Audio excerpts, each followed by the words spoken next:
سلیقے سے ہواؤں میں جو خوشبو گول سکتے ہیں، ابھی کچھ لوگ باقی ہے جو اردو بول سکتے ہیں۔ بسم اللہ الرحمن الرحیم۔ السلام علیکم، میں ہوں کاشف احمد اور آپ دیکھ رہے احمد ایکومنٹر یوٹیوب چینل۔ SST جنرل کے لیے میں نے اردو گرامر کے کلاسز کا آغاز کیا تھا، اور اس سلسلے میں میں نے تقریباً 80% لیکچر جو ہے وہ ریکارڈ کیے ہیں، اور آج کا یہ لیکچر جو ہے متلازم الفاظ، یہ SST ٹیسٹ کے لیے بہت امپورٹنٹ ہے، کیونکہ بہت سارے MCQs جو ہے وہ کبھی کبھار اس ٹاپک سے آتے ہیں، اور پھر ہمیں یہ سمجھ نہیں ہوتی کہ اس کی جو صحیح آنسر ہے وہ کیا ہے۔ تو متلازم الفاظ ہم اس ایسے الفاظ کو کہتے ہیں جنہیں اگر ہم سنتے ہیں تو ان سے متعلق دیگر اشیاء یا الفاظ فوراً ذہن میں آ جاتے ہیں۔ یعنی یہ ایسے الفاظ ہیں جو ایک ہی ماحول یا پس منظر کی عکاسی کرتے ہیں، جیسے کہ اگر کوئی گھر کا نام لے تو فوراً ہمارے ذہن میں کمرے، باورچی خانہ، صحن یا غسل خانے کی جو سوچ ہے وہ آتی ہے ہمارے ذہن میں۔ اسی طرح سردی کے حوالے سے سویٹر، جورابیں، کوٹ، جرسی، یہ سردی کے متلازم الفاظ ہے۔ اسی طرح سفر کے متلازم الفاظ روانگی، مسافت، ذرائع آمد و رفت۔ گندگی کی متلازم الفاظ آلودگی، کچرا، میل، خاک، غلاظت۔ باغ کے متلازم الفاظ پھل، درخت، پھول، مالی۔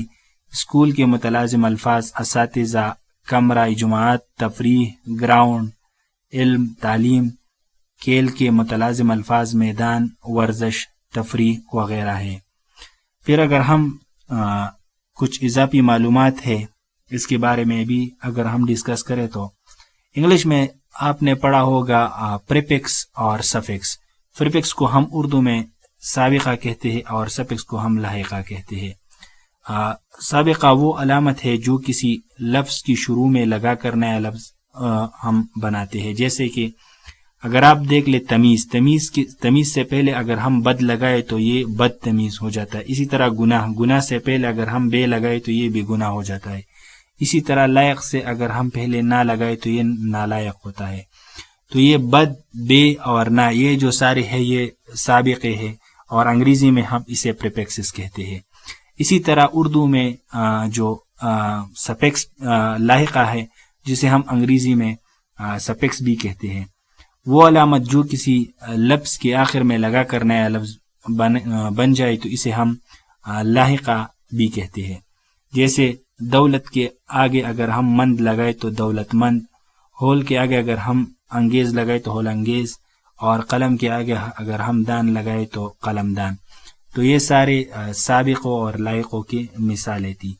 امید کرتا ہوں کہ آج کا یہ لیکچر آپ کے لیے بہت فائدہ مند ہوگا۔ اگر آپ کو میری یہ ویڈیو اچھی لگی ہو تو اس کو لائک کریں اور چینل کو سبسکرائب کریں۔ Thank you very much. اللہ حافظ۔